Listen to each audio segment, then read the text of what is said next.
Good to see you both. Appreciate your time. Jane, justice done today in Western Australia? Yeah, I think so, Ash, although we've been following it very, very closely to see, and the judge did talk about what it would mean if he had never to be released. I don't think I'd like to see a 92-year-old Bradley Robert Edwards have any hope of freedom.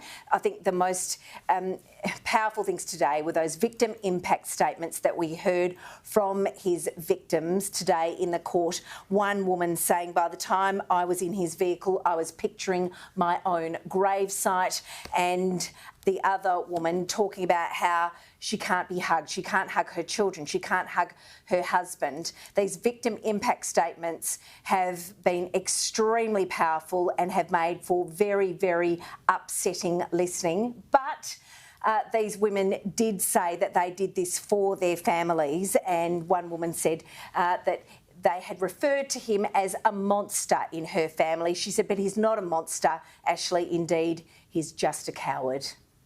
Our reporter Emily Evans has been sitting through this sentencing today. She's going to be joining us live in a moment, but she has just messaged to say that this sentence was met by applause inside the courtroom. Steve Justice Hall, Emily says, said to Bradley Edwards, of the women he murdered, he said, you not only robbed them of their lives, but their hopes, their dreams of others for them.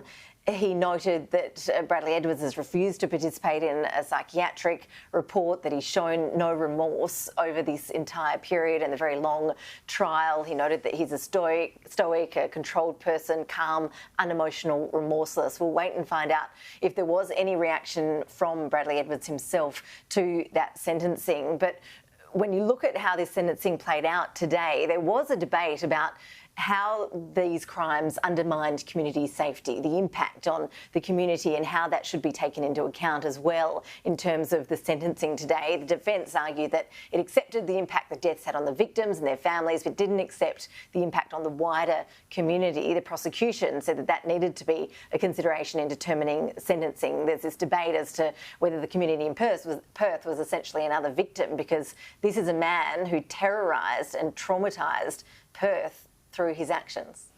I mean, it's a tough one, because this is a case that's gripped WA like no other case, and I think a sign of that was this morning at court. I understand at 4:30 a.m. there were people queuing up, members of the public, and some of them hadn't even been born when the murders happened. I mean, this is embedded into the DNA of Perth, and I can't help but think that, yeah, he's probably going to die behind bars, but I don't think any sentence would have satisfied the public. It became a much bigger case that everyone was invested in.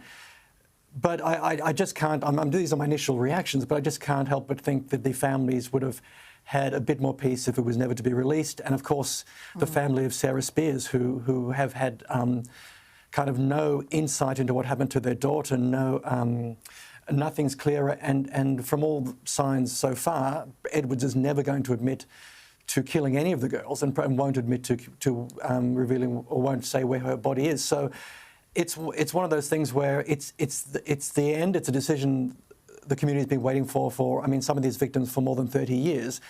But there's this feeling now that it's just, it's just not enough. But I don't think anything will be enough, really.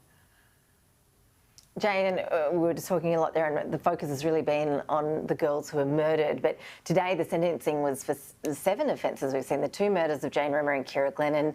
Obviously, as Steve alluded to there, Ciara Spears, her body has never been found, and he has been found not guilty of that murder. But there's also these prior offences, including break and enter, deprivation of liberty, aggravated sexual penetration. And the prosecution, in its arguments ahead of this sentencing today, really argued that because he led this ordinary life while carrying out these heinous crimes, because of how remorseless he has been, how efficient he's been in these abductions of vulnerable women, it does show that he is a very dangerous person that should not be let out into the community. Yeah, Ashley, I'll be interested to see the public's reaction. We're all just reacting to this as the news comes into us.